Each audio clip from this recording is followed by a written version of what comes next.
C'est un amendement, je le dis, de repli parce que vous connaissez notre position sur le crédit impôt recherche, mais encore une fois, il serait bon que la représentation nationale montre qu'elle est pleinement engagée, puisque ça a été aussi les discours du gouvernement,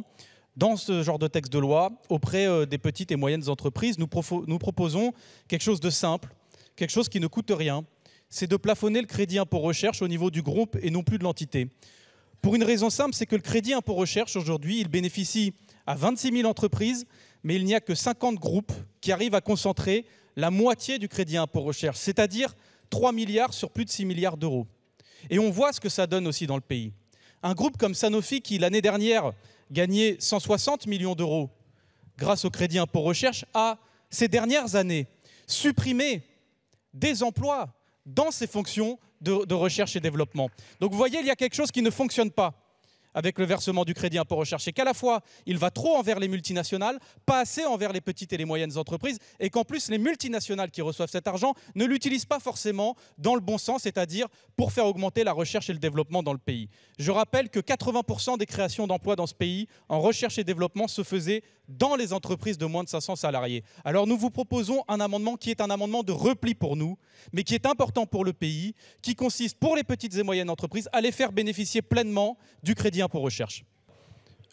Là, la manière dont on présente cet amendement, il ne s'agit pas de faire disparaître le crédit impôt recherche, il ne s'agit pas de réduire les sommes qui sont allouées, il s'agit de bien savoir où est-ce qu'on pilote ou comment on pilote les sommes qui sont allouées. Aujourd'hui, il y a un plafond de 100 millions d'euros.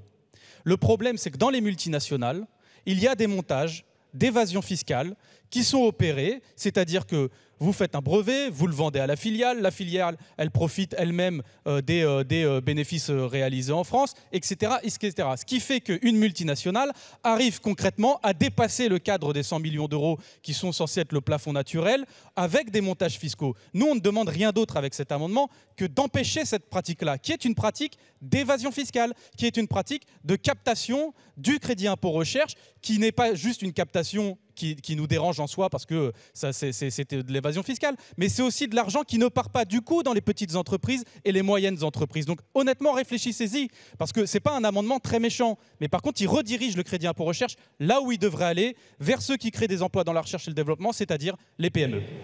Merci.